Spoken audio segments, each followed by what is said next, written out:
오늘 하나님의 말씀은 마태복음 24장 36절에서 51절까지의 말씀입니다. 그 중에 42절 한 절을 봉독하겠습니다. 그러므로 깨어 있으라. 어느 날에 너희 주가 임할는지 너희가 알지 못함이니라. 아멘. 여러분, 10명이 도둑 한 사람을 막지 못한다고 하는 속담이 있습니다. 갑자기 닥치는 적을 막는다고 하는 것은 힘들다고 하는 뜻입니다. 갑작스럽게 우리의 삶 속에 일어나는 일들이 우리를 힘들게 했던 일들을 생각해 보십시오. 그같이 갑작스러운 일들은 우리의 삶을 때로 불행하게 만듭니다. 예수님의 재림도 마찬가지입니다. 예수님의 재림은 갑작스럽게 이루어질 것입니다. 재림의 그 날과 때는 하나님 외에는 누구도 알 수가 없습니다. 예수님은 그날의 갑작스러움을 노아의 홍수를 예로 들어서 말씀해 주셨습니다.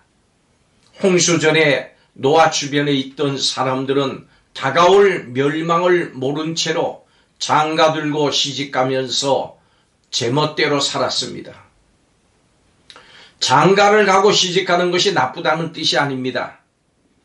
비정상적인 혼인을 얘기하는 것이고 그저 그들이 일상생활에만 관심을 가졌다고 하는 것입니다. 그러나 홍수가 나자 사람들의 운명은 갈렸습니다. 구원받은 사람과 멸망받는 사람이 생겼습니다. 여러분, 우리의 일상생활이 깨질 때가 있을 겁니다. 우리는 그때를 대비하고 살아야 합니다. 노아의 홍수 때 구원받은 사람은 홍수와 멸망을 대비한 노아와 그의 가족들입니다. 아무런 준비가 없던 사람들은 다 멸망했습니다. 예수님이 재림하실 때도 꼭 마찬가지입니다. 두 사람이 일상적으로 밭에서 일을 하고 있을 때 혹은 두 여자가 맷돌질을 하고 있을 때 둘 중 한 사람은 구원을 받고 한 사람은 멸망할 것입니다. 다 같이 일상생활에 접하고 있었습니다만 한 사람은 재림을 준비했고 한 사람은 재림을 준비하지 못했기 때문인 것입니다. 예수님의 재림은 갑작스럽게 임하겠다고 말씀하신 후에 예수님께서는 재림에 대비하는 비결을 말씀하셨습니다. 그것은 바로 준비하는 것입니다. 그렇다면 어떤 준비를 해야 될까요?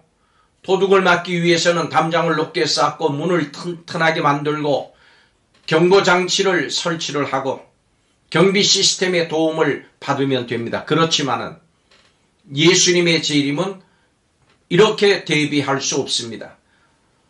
물과 성령으로 거듭나야 합니다. 요한복음 3장 5절에 사람이 물과 성령으로 거듭나지 않으면 하나님 나라에 들어갈 수 없다고 말씀하셨습니다. 물은 예수님의 이름으로 받는 물세례고 성령은 성경대로 성령을 받는 것입니다. 베드로는 사도행전 2장 38절에 회개하고 예수님의 이름으로 세례를 받으라고 했습니다. 그러면 하나님께서 성령을 주신다고 말했습니다. 이렇게 우리가 물과 성령으로 거듭남으로 재림의 때를 준비하셔야 합니다. 로마 시대에는 노예 제도가 있었습니다. 주인은 자신의 종들 중에서 신실한 사람 한 명을 골라서 다른 종들을 관리하는 일을 맡겼습니다. 그러면 관리자로 세워진 종은 다른 종들을 돌봤습니다. 만약 그가 성실하게 다른 종들을 잘 관리한다면 훗날 주인은 그를 칭찬하고 더 많은 일을 맡길 것입니다. 그러나 다른 종들을 제대로 돌보지 않는다면 훗날 주인에게 벌을 받게 될 것입니다. 여러분, 우리는 하나님의 종입니다. 그렇다면 어떤 종이 되어야 되겠습니까? 충성스러운 종이 되어야 합니다.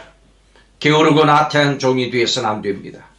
늘 깨어 있어서 부지런히 주님을 섬기고 맡겨진 일들을 온전히 감당해야 할 것입니다.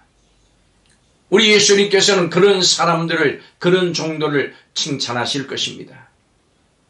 여러분, 예수님의 재림은 기독교인들조차도 거리를 두는 주제입니다.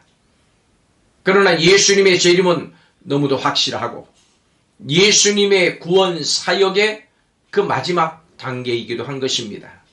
믿음으로 예수님의 재림을 잘 준비하는 성도들이 되시기를 바랍니다. 기도하겠습니다.